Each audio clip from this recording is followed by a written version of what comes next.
Hey everybody. I am coming on here not because I want to, but because the Lord told me to. So that's why I want to preface this with this is not something that I thought I would be sharing at all. But because I told the Lord that I would be obedient to everything that He has told me to do.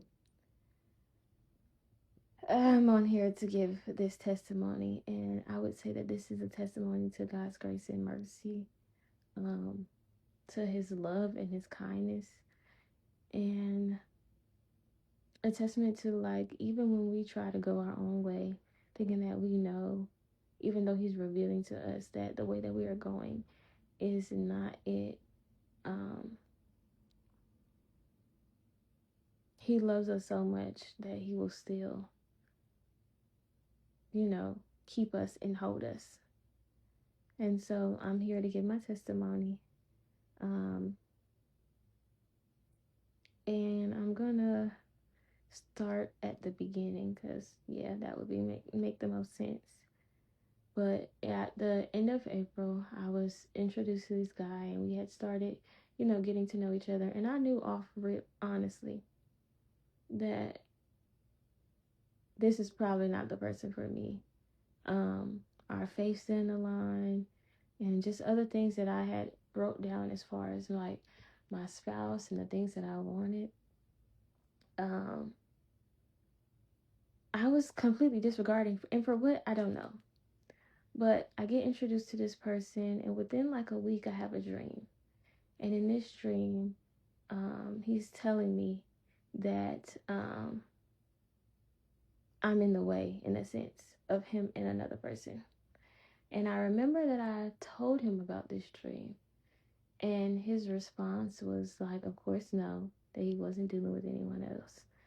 But I remember specifically saying, like, my dreams don't lie to me, because the Lord speaks to me a lot in my dreams. Um, like, He be telling me everybody business. He be telling me stuff that's about to happen. And I should have known then that it's not something that I should be continuing pursuing, but I still did anyway. And so um, after that, we continued to, get to know one another. Mind you, outside of the dreams that I'm having, this person is very loving, very kind, very respectable. Like, I could honestly turn my brain off when I'm with him. Like, it was very much a peaceful process. But throughout this whole time, he's going through a lot of chaos on his end. And I just think part of that is because the Lord don't play about me. Honestly and truly. And so we're continuing to get to know each other.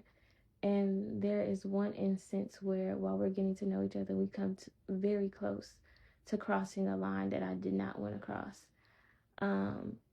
And I know that, honestly, after us getting to that point, I felt shame for a few days. And I was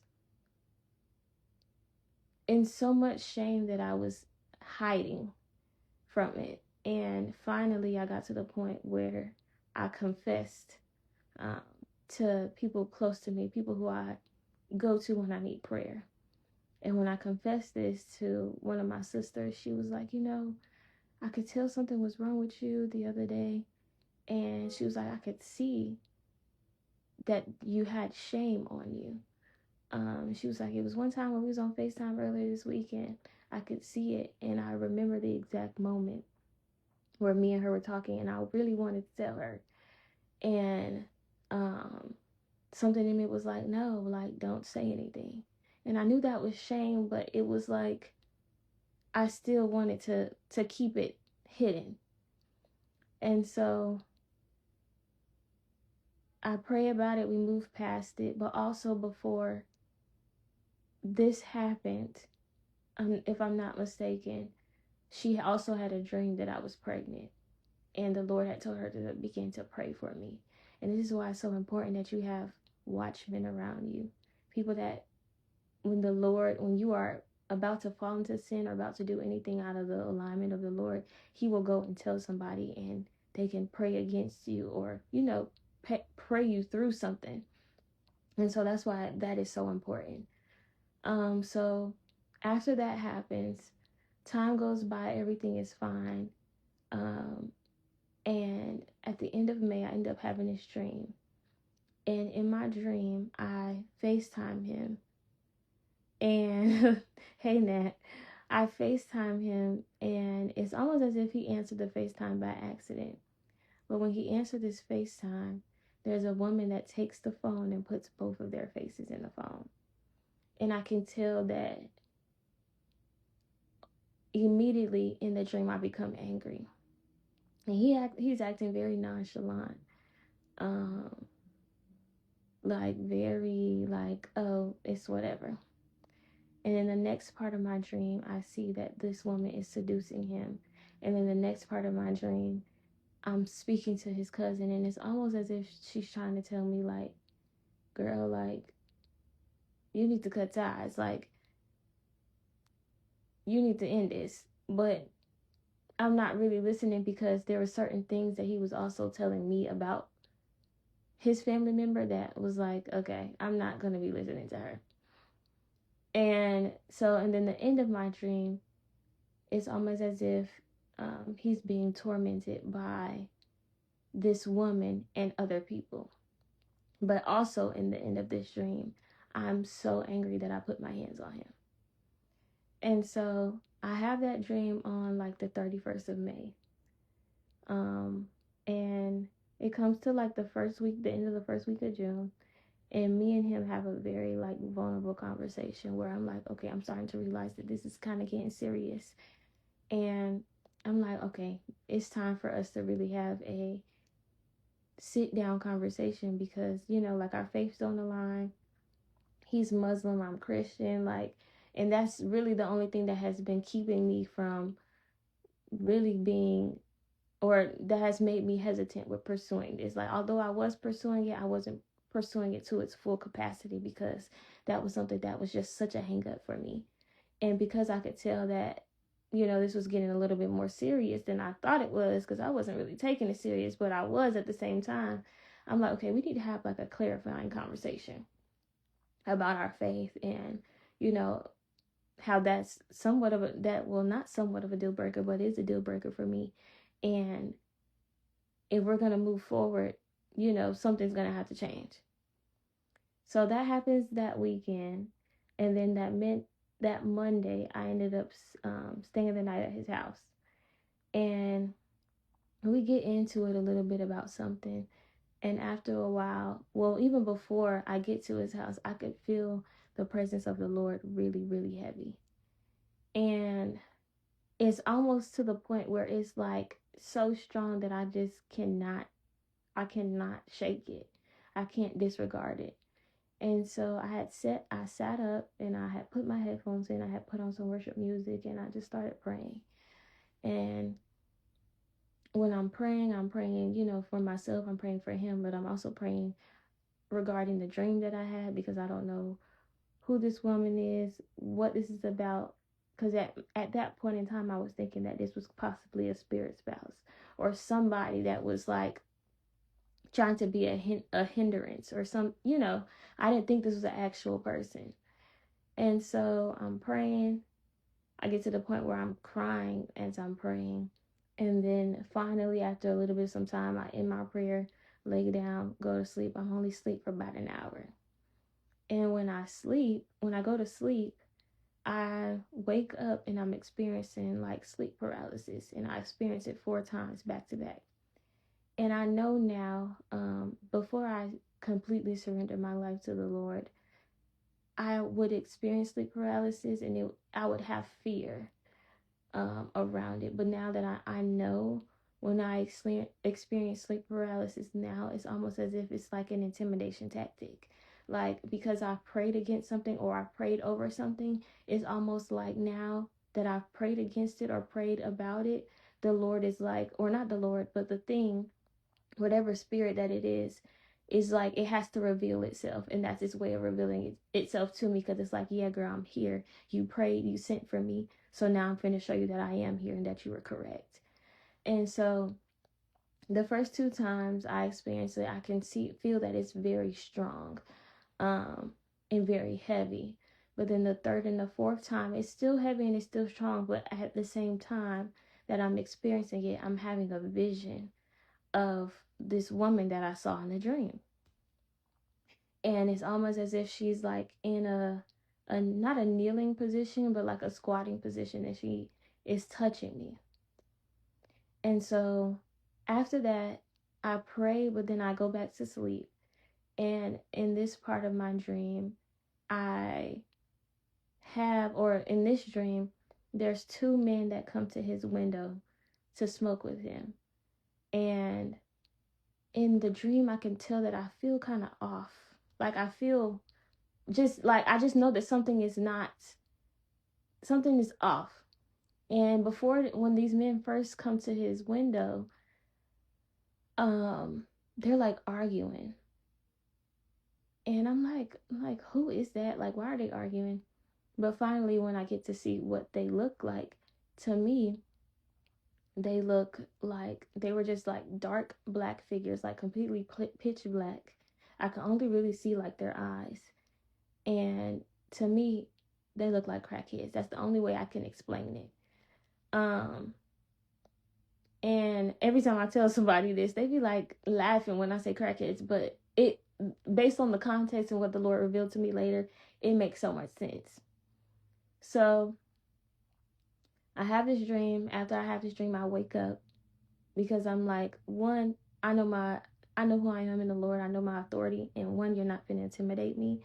And two, I'm like, who are these men? Like, so I'm praying over myself. I'm praying over him. I get up, I go to work that day, and I'm talking to my sister. And it seems like the Lord always gives me revelation when I'm talking to her about a dream that I had. And so I'm talking to her about it. And she's like, ooh, that's heavy. And after I talk to her about it, the Lord reveals to me who those two men are. And in the dream, they were two spirits of addiction. And I'm like, that tracks, because, based off the conversations that me and him have had, and just like a little bit about his family history, it would make sense why those two things would be coming to his window. And so that happens. And throughout this prayer, I'm also asking the Lord to reveal anything that I just have not seen yet, or just continue to reveal. And so a few days later, I'm with him. He's here at the home with me. And I get a phone call from someone who had just met him through me. And they were like, go outside. Like, let me talk to you real quick. Go outside. And I'm like, okay, what's going on? This person is basically like, don't trust him. He's dealing with one of my homegirls. Don't trust him. Da da da da. And all I say is okay. Because at this point, this is like confirmation for me that I already knew. And I knew I had no business pursuing this, but I still decided to go my own way. And so I come back inside and he asked me, like, what y'all was talking about. I'm like, let me finish cooking, because I was cooking at this moment. I'm like, we'll talk about it later once I'm finished. And he said something along the lines to me of like, why are you talking to me like I'm a child? And I'm like, I'm sorry, I apologize. I'm not trying to talk to you like a child. I just don't want to talk about it right now. Let me finish cooking and then we can have a conversation about it.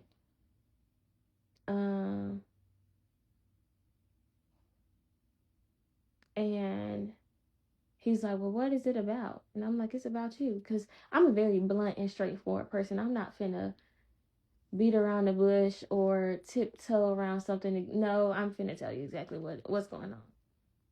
So after a while, I'm on the phone with my sisters in that moment, and I told them like, hey, like, I'm gonna talk to y'all in a second. And I hang up the phone, and he's like, what's going on? And I'm like, I don't know, you tell me. And I explained to him like what's going on, and he's deny, of course. And it gets to the point where he gets very like defensive. And mind you, I'm talking like this the whole time. The whole time I'm talking like this. I'm not raising my voice. I'm not doing anything. And I really think that was the Lord resting on my shoulders, because when I had that dream about him and the woman, I was very angry in that dream, and I had already prayed against that anger. because I know that that's not a fruit of the Spirit. That's not how I want to represent my Heavenly Father in any way, shape, or form. And so we're going back and forth. He's like, oh, I just want to go home now. This is some weird stuff. Who is this person that say, I'm dealing with them, da da da. And I'm like, at this point, I don't know, because the person didn't tell. They just said my homegirl. They didn't say what her name was, what she looked like, none of that. And so it's getting to the point where I can tell whatever, like, he's either trying to get me out of character or the spirit behind him is trying to get me out of character. And so I'm having to correct him on how he's speaking to me. And I'm like, listen, like, don't talk to me like that. I'm literally not raising my voice with you. I'm calm. Like, I'm talking to you just like this. But he's getting very defensive. And we go back and forth for a little bit. And then the person that told me this information, information comes. And he's even asking this person, like, oh, who is this that say that I'm talking to him, that I'm dealing with them?